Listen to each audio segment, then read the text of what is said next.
তুমি যে বললা ভাত না বানর।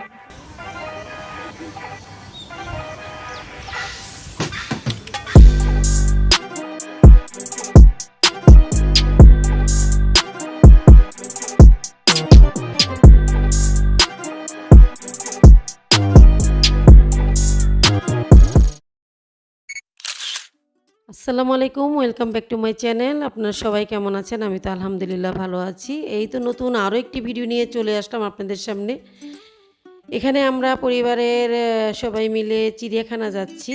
হোসাইন বায়না ধরেছে ওকে নিয়ে চিড়িয়াখানা যেতে হবে, সেজন্য চিড়িয়াখানা যাচ্ছি। তো রিক্সা দিয়ে আমরা খেয়াঘাটের এখানে গেলাম। ওখান থেকে নদীটা তুরাগ নদী পার হয়ে তারপর আমরা ওপারে যাব।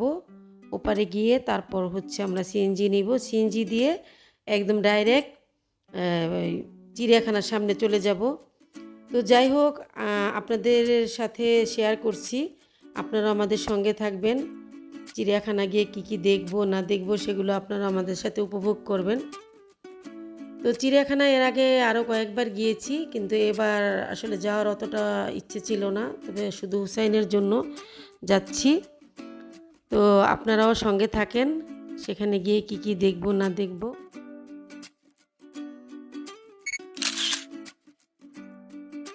এই তো সিএনজি নিয়ে চলে আসলাম, একদম চিড়িয়াখানার সামনে, গেটের সামনে চলে এসেছি। এখান থেকে এখন আমরা এই যে টিকিট নিয়ে ভিতরে চলে যাব। তো টিকিট নেওয়া হয়ে গেছে। টিকিট এক একজনের 50 টাকা করে টিকিট টিকিট কাটলাম। এখন কাটার পরেই তো আমরা চিড়িয়াখানার ভিতরে চলে আসলাম। শুরু হয়ে গেল হাঁটাহাঁটি। চিড়িয়াখানাতে যাওয়া মানেই হচ্ছে হাঁটা, হাঁটতে হবে, না হাঁটলে চিড়িয়াখানা দেখা যাবে না। এই তো এখানে ম্যাপটাকে দেখলাম, দেখার পর আমরা আগে যে বানরের এখানে দাঁড়িয়েছি, বানরটা দেখলাম। দেখার পর এই তো হোসেন খুব খুশি, হোসেন তো খুবই আনন্দ করছে। আসলে ওকে একটু আনন্দ দেওয়ার জন্যই আমরা এসেছি। তো ওর নানাকে বলেছি যে আমরা কিন্তু বেশি হাঁটতে পারবো না, তুমি হাঁটবা হোসেনকে নিয়ে, আর আমরা বসে থাকবো, একটু একটু দেখবো। আর জায়গায় জায়গায় বসার স্থান আছে।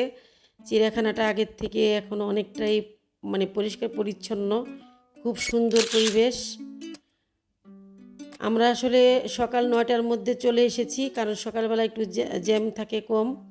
চিড়িয়াখানাতে আমরা যখন এসেছি তখন একদম মাত্র পরিষ্কার পরিচ্ছন্ন করে প্রাণীগুলো ভিতর থেকে এখনও সব বের হয় নাই। তো আমরা এক এক জায়গায় বসি, তারপর আবার একটু একটু করে দেখি, কারণ ওইভাবে তো হাঁটা যায় না। হোসেনের নানা আবার অনেক হাঁটতে পারে, হোসেনকে নিয়ে অনেক হাঁটাহাঁটি করেছে। তো যাই হোক, আমরা এখনও হাঁটতেছি। তো আপনারা সবাই জানেন, যারা যারা চিড়িয়াখানায় এসেছেন, যে চিড়িয়াখানা মানেই হচ্ছে হাঁটাহাঁটি। তো আমরা হাঁটতে হাঁটতে দেখি, আপনারা আমাদের সাথে দেখতে থাকেন। যারা যে প্রাণীটা চিনেন চিনে নেবেন, আসলে বলার কিছুই নাই। তো আমরাও হাঁটতেছি, আপনারা আমাদের সাথে উপভোগ করেন।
এই তো এখন ঢুকে পড়লাম আমরা পার্কের ভিতরে। এখানে বাচ্চাদের জন্য একটু বিনোদনের ব্যবস্থা করা হয়েছে।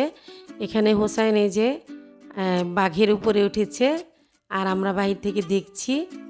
তারপর এইটা এখানে ওঠার পর আবার বায়না ধরেছে যে ট্রেনের মধ্যে উঠবে। তো ভাবলাম যে ঠিক আছে তুমি উঠো। তো এখান থেকে পার্ক থেকে বের হয়ে আবার একটু ঢালু একটা জায়গা আছে, ওখানে নেমে গেলাম। ওখানে নাকি বাঘের একটা ইয়ে আছে, যেখানে বাঘ সরাসরি দেখা যায়। তো সেখানেও যাব। আর এদিকে হোসেন অনেক হয়রান হয়ে গেছে, ওর নানা ভাইয়া ওকে নুডলস খাইয়ে দিচ্ছে, কারণ ও সকাল থেকে কোনো কিছু খায় নাই। ও সকালে একদম না খেয়ে এসেছে, তাই ওর নানা ভাইয়া ওকে নুডলস খাওয়াচ্ছে।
এই তো অনেক হাঁটাহাঁটির পর এখন চলে এসেছি হরিণের খাঁচার সামনে। তো হোসেন হরিণকে পাতা খাওয়াচ্ছে।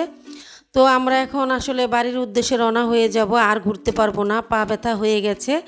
আর তাছাড়া একটু পরপর বৃষ্টি আসছে, সেজন্য আমরা এখন বিদায় নিয়ে নিব।